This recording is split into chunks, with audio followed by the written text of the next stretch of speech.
God punished people throughout the entire Bible.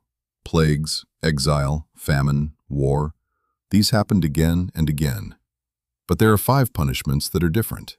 5 times when God did something so extreme, so devastating, that he never did it again. Not once. And the question nobody asks is, why? Why would an all-powerful God use a punishment and then seemingly retire it forever? Was it too much? Did he regret it? In this video, we're going to explore these 5 unrepeated acts of divine judgment. And when you hear number 1, you'll understand why some theologians believe God made himself a promise he would never break. If this is the kind of content you want more of, subscribe now. Let's begin. Before we start, there's something important to understand. The God of the Old Testament operates very differently from the God of the New Testament. At least, that's how most people see it. In the Old Testament, God's justice is immediate, physical, and often terrifying. He doesn't wait. He doesn't give long second chances. When a line is crossed, the consequence is swift and visible. But even within the Old Testament, there are levels. There are punishments God uses repeatedly: famine, military defeat, disease. And then there are these 5. The ones he only used once. What makes them unique isn't just their severity. It's the fact that God himself seems to have decided they were too much. And in some cases, he explicitly says so. Let's count down from 5.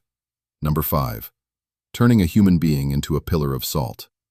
This happens in Genesis 19. God is about to destroy Sodom and Gomorrah, and he sends 2 angels to get Lot and his family out. The instruction is simple: run and do not look back. Lot's wife looks back, and in that instant she becomes a pillar of salt. Now this might seem disproportionate. She just looked. But in the context of the ancient world, looking back was an act of longing. She didn't just glance. She turned toward what she was leaving, toward the life she didn't want to lose, toward the city God had condemned. What makes this punishment unique is its specificity. God had infinite ways to punish disobedience. He could have struck her with illness. He could have let her die in the destruction. Instead, he transformed her body into a mineral. He made her a monument, a permanent, visible warning standing at the edge of a ruined city. And he never did this again. Never turned anyone else into salt, stone, or anything else. This was a one-time transformation, a punishment so personal, so symbolic, that it didn't need repeating. The image alone was enough. Number 4. The earth itself opening to consume people alive. Numbers chapter 16. A man named Korah leads a rebellion against Moses.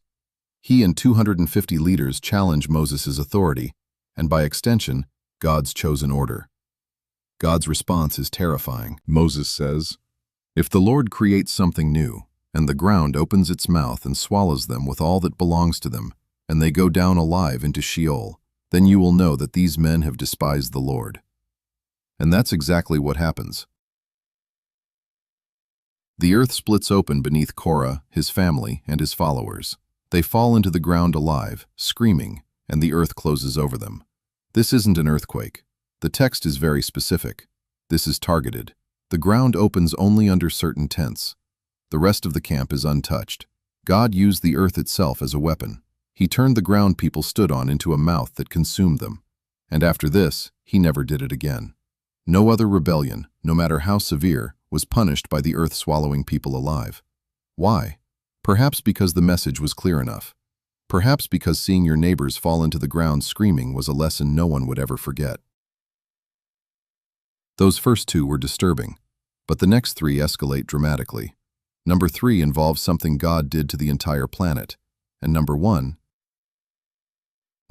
is the punishment that made God himself make a covenant that he would never repeat it. Number 3, scrambling every human language on earth simultaneously. Genesis 11, the Tower of Babel. Humanity has one language, one purpose, and they're building a tower to reach heaven. Not to worship God, to become like God. And God's response is extraordinary. He doesn't destroy the tower. He doesn't kill anyone.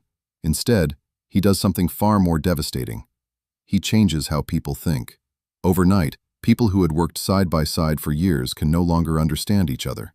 Imagine waking up and your family speaks words you've never heard. Your neighbors are strangers.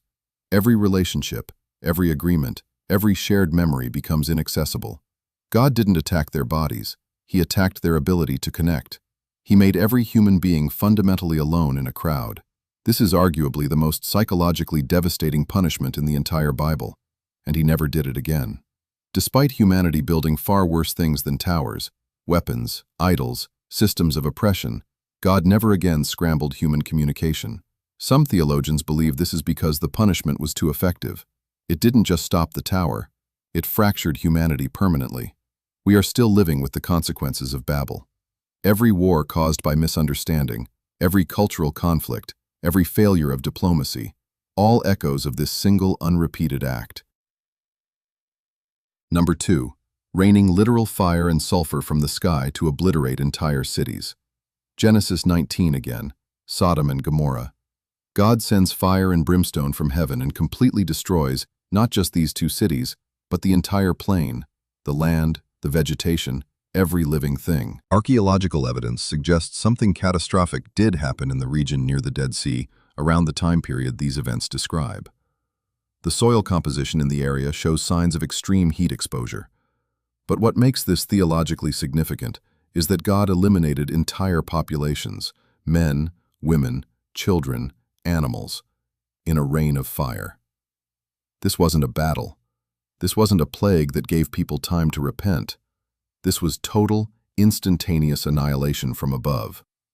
And despite the many cities and civilizations that would displease God throughout the rest of the Bible, Nineveh, Babylon, Tyre, he never rained fire from the sky again. He used armies instead. He used exile. He used slow decline. But never again the instant, complete, burning destruction from heaven. The prophets reference Sodom constantly as a warning, but the warning is always, remember what happened. Never, it will happen again in the same way. Even God treats it as a line he crossed once. And now, number 1. Destroying nearly all life on earth with a global flood. Genesis chapters 6 through 9. God sees that humanity has become irreversibly corrupt. Violence fills the earth. And his response is the most extreme act recorded in any religious text. He drowns the world. Every human except Noah's family. Every land animal except the ones on the ark. The entire surface of the earth, submerged. For 40 days the rain falls. For 150 days the waters prevail. Civilization is erased. History resets. This is the only punishment where God explicitly expresses what sounds like regret.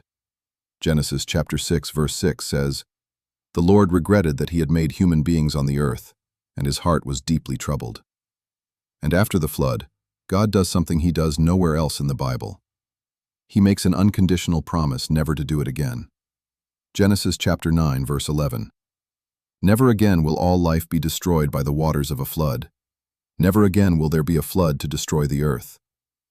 He creates the rainbow as a sign, not for humanity but for himself, a reminder of his own promise, as if he needs to see it to remember not to cross that line again. This is extraordinary. An omnipotent, omniscient God creating a physical reminder for himself. It suggests that the flood wasn't just devastating for humanity, it was devastating for God. The act of destroying his own creation wounded something in him. And that's why it's number 1. Not because it was the largest punishment, though it was, but because it's the only one that changed God's own behavior. After the flood, divine punishment takes different forms, more targeted, more measured, as if the flood taught even the Creator that total destruction isn't justice. It's just destruction. 5 punishments, each used exactly once, each so extreme that God seemed to decide it shouldn't happen again. What does this tell us? Maybe that justice, even divine justice, has limits.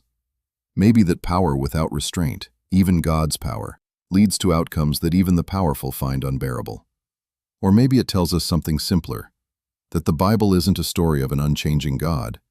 It's a story of a God who learns, who adjusts, who makes promises to himself because he knows what he's capable of. If this changed how you see the Old Testament, hit subscribe. Next week, we're covering the 3 people God personally spoke to and what happened to each of them afterward. You won't want to miss it.